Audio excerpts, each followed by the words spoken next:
लेकिन क्या हमारा ईमान जो हमारे अंदर है, क्या ये जिंदा है? अगर आप अभी तक बेईमान हैं, ईमान पैदा नहीं हुआ, तो पाक कलाम को सुनना शुरू कर दीजिए। लेकिन शर्त यह है कि एक कान से सुनना और दूसरे से निकालना। ये कुलिया नहीं अपनाना, बल्कि ये कुलिया आपने अप्लाई करना है दूसरी चीजों के ऊपर। जब आप कोई भी चीज सुनते हैं, ये कुलिया अप्लाई करें, इधर से सुने और इधर से निकाल दें। लेकिन जब आप खुदा के पाक कलाम की आवाज सुनते हैं कि आज के दिन सब सुनते हो आवाज यहोवा दी, ना पत्थर भांगर अपना दिल। मैं कल खुदा दी सुनागा जद करेगा कलाम। जब उसका कलाम सुनते हैं तो ये कुलिया मत अप्लाई करें, बल्कि एक और कुलिया अप्लाई करें कि कानों से सुने और उसे अपने दिल और दिमाग के अंदर महफूज कर ले। लेकिन असल में जो उसका आगाज है वो ना तो दरियाए यर्दन से हुआ, ना उसका आगाज मुकद्दस अब्राहम से हुआ, ना उसका आगाज आदम से हुआ, बल्कि वो हमारे सामने इस बात को रखता है कि जब कुछ भी नहीं था, जब दुनिया की कोई चीज वजूद में नहीं थी, इब्तिदा में कलाम था। वो उस वक्त भी था, वो आज भी है और वो अब तक। यही वो बात है जिससे आगाज किया मुकद्दस यूहन्ना ने अपने अंजील बयान का।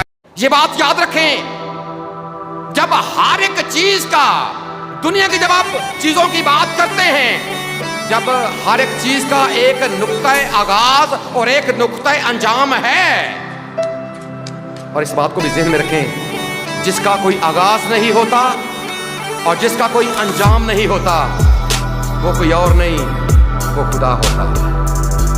वो कोई और नहीं, जिसका ना कोई आगाज है, जिसका ना कोई अंजाम है, वो कोई और नहीं है। फिर वो क्या है?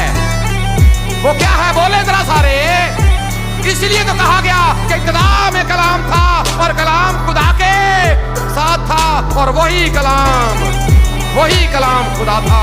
इसलिए हम इस चीज को दिल से तस्लीम करते हैं। अगर आपका ये ईमान है कि खुदामद यीशु मसीह का आगाज उसका चरनी में पैदाइश के साथ हुआ, तो आपका ईमान दुरुस्त नहीं है। अगर आप ये समझते हैं कि उसकी जिंदगी का आगाज चरनी में पैदाइश के साथ हुआ, तो आप गलत फहमी में हैं। और अगर आप ये समझते हैं कि उसकी जिंदगी का खात्मा सलीब के ऊपर मौत के साथ हो गया, तो भी आप गलत हैं। अगर आपका ये ईमान है कि उसकी पैदाइश चरनी में हुई, उसकी जिंदगी का आगाज हो गया, या उसकी मौत सलीब के ऊपर हो गई और उसकी जिंदगी का खात्मा हो गया, याद रखिए आप गलत फहमी में हैं। ये उसकी जिंदगी का एक छोटा सा पोर्शन है। और उस सच्चाई को और इसी हकीकत को खुदा का बंदा मुकद्दस यूहन्ना हमारे सामने रखता है कि वक्त आने पर वो मुजस्सम जरूर हुआ, उसने दुख जरूर उठाया, एक दौरानिया अपनी जिंदगी का उसने जमीन के ऊपर जरूर गुजारा। हाँ, वो मर भी गया, हाँ वो दफन भी हुआ, लेकिन वो तीसरे दिन मुर्दों में से तुम जिंदा को मुर्दों में। याद रखें यीशु मसीह के हवाले से कि उसकी ना तो जिंदगी की कोई इब्तिदा है, क्योंकि वो अपनी बैतलहम में पैदाइश से पहले भी मौजूद था और वो अपनी सलीबी मौत के बाद भी जिंदा है। अगर आपका ईमान आपको किसी गुनाह से रोक नहीं सकता, आपका ईमान क्या है, ये आपको किसी गुनाह से, तो फिर आपका ईमान ही नहीं है। आप जरूर कहते हैं खुदा के घर में कि मैं ईमान रखता हूं, लेकिन अगर आपका ईमान आपको गुनाह से रोक ही नहीं सकता, फिर गौर करें कि आपका ईमान नहीं है। देखें, तालीम पालना सीख लेना ये काफी नहीं है। याद रखें, कई बार खुदा हमें आग में से गुजारता है ताकि जो तालीम हमने पाई है, जो सीखा है खुदा के पाक कलाम में, हम भी एक पक्की ईंट की तरह हमारी भी आवाज ऐसी हो जाए कि जो भी आवाज सुने पता चले कि ये वाकई पक्का मसीह। अगर आजमाइश कभी जिंदगी में आए, गुनाह की आफर कभी हमें आए, हम उसे धक्का मार दें कि नहीं। कई बार हमें तकलीफ होती है, जब हम खुदा के पाक कलाम को सुनते हैं, पाक कलाम जब हमारी तरबियत, हमारी काट छांट करता है, जब हमें छांटे पड़ते हैं, परेशान हो जाते हैं कि ऐसा क्यों है, शायद ये बात मुझे लगा कर की गई है, शायद ये बात मुझे मेरे लिए की। याद रखें, पाक कलाम आपकी तरबियत करता, पाक कलाम आपकी जिंदगी से उस कमी को दूर करता है ताकि आप कामयाबी की तरफ बढ़े।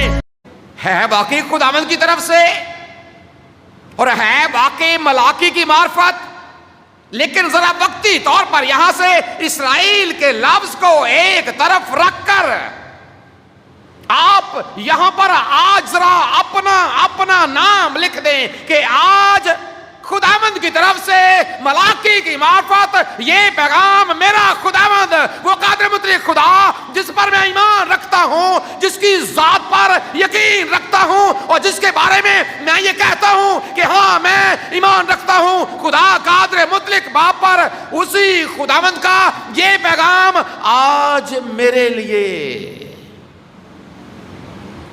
वही खुदा आज मुझसे कलाम कर रहा, उसी खुदावंद की आवाज आज मेरे कानों में पहुंच रही। जी अज दे दिन सब सुन दे ओ आवाज यहोवा दी, ना पत्थर वांगर अपना दिल बनाओ तुसी भी।